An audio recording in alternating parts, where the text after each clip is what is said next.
autre image sur laquelle vous vouliez revenir à propos de la Hongrie, Caroline. C'est ce qui s'est passé avec cet eurodéputé du Fidesz, le parti de Viktor Orban, qui défend l'idée d'une famille traditionnelle au cœur de la société et qui a été surpris en plein confinement dans une soirée libertine gay, une partouze, quoi, disons-le clairement, avec des diplomates. Et alors, lui, au moment où la police est arrivée, il était en train de s'enfuir le long de la gouttière du bâtiment. On a retrouvé de l'ecstasy dans son sac. Bon, il a démissionné. Il quitte la vie politique. Et pourquoi alors cette image a attiré votre attention? D'abord, je trouve ça magique parce que les grands leaders qui se battent passionnément, de façon un peu irrationnelle contre l'homosexualité, finissent toujours de la même manière.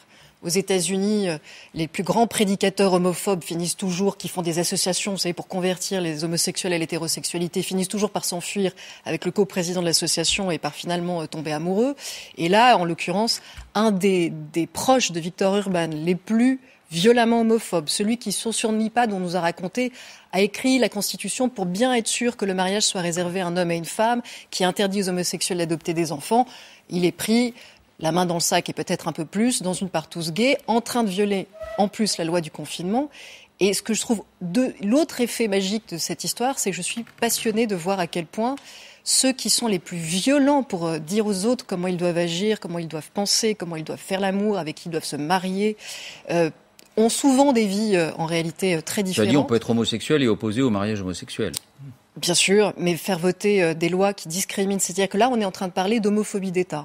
C'est-à-dire que quand on a des débats aujourd'hui où les gens s'enflamment en disant racisme d'État, islamophobie d'État, pour désigner des démocraties qui en fait luttent contre les discriminations, en Hongrie et en Pologne, nous parlons d'États qui incitent à la haine des personnes LGBT et qui veulent clairement les discriminer sur la base de qui ils sont.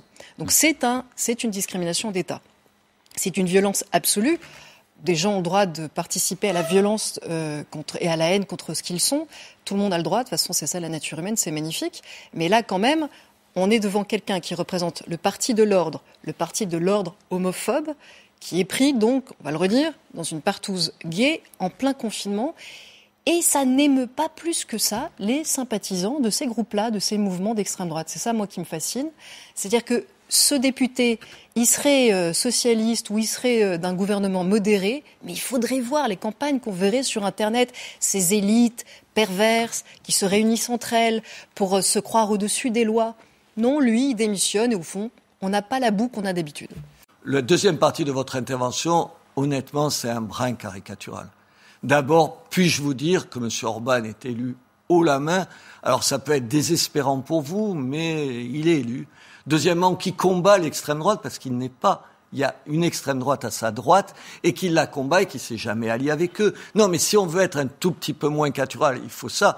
Moi, je suis pas un fan de M. Orban, mais l'illibéralisme, enfin bref, le régime, je le trouve sur un terrain, sur la liberté d'expression, de la presse, problématique, comme vous et tout.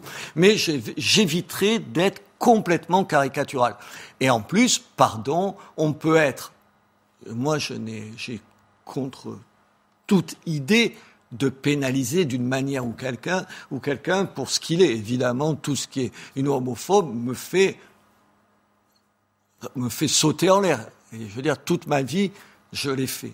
En revanche, pardon, on a le droit d'être contre le mariage homosexuel, on a le droit d'être contre l'adoption d'enfants par des couples homosexuels, sans pour autant, madame, il faudra que vous l'entendiez, être ni homophobe, ni je sais pas quoi, une espèce de salopard qui mettrait en danger les autres. On peut. Pour la discrimination. Alors réponse de Caroline.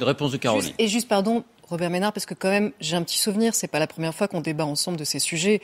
J'ai un petit souvenir, peut-être que vous en souvenez aussi, il y a quelques années, dans les écoles, il y avait un film qui passait pour essayer de prévenir l'homophobie avec des petits poissons, dont 2 petits poissons s'embrassaient pour essayer de déconstruire la haine homophobe dans les classes. J'ai le souvenir, Robert Ménard, que vous étiez violemment contre, que vous aviez même dit sur un plateau que vous vouliez pas que vos enfants regardent ça parce que vous vouliez pas que vos enfants deviennent homosexuels. Non. Donc moi, je veux bien que vous soyez absolument contre l'homophobie. D'abord, ce que vous venez de dire pour des raisons personnelles est une saloperie. dont je vous parlerai tout à l'heure hors de public. J'ai jamais on reste courtois. Oui, non, pas ça.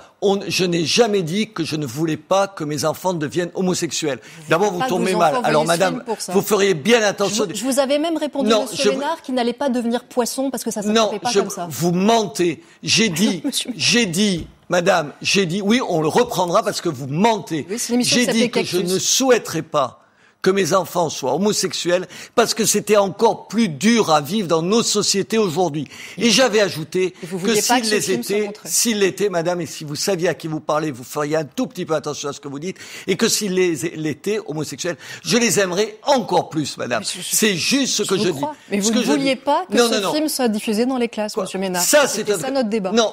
Parce que vous vouliez pas que des enfants le voient. Attendez. Ça, c'est le premier mensonge dégueulasse que vous dites. Le deuxième mensonge, un mensonge dégueulasse et honteux vis-à-vis de moi, et je vous expliquerai après en plus pourquoi. La deuxième chose, je pensais, madame, que pour des écoles en CP ou en CP, il y avait d'autres choses à leur montrer que ça. C'est exactement ce que j'étais en train de dire. C'est exactement ce que vous n'avez pas dit. C'est exactement ce que j'étais en train de dire. Vous êtes une caricature qui dessert votre propos. C'est pas un débat, Caroline Fourest, Robert Ménard.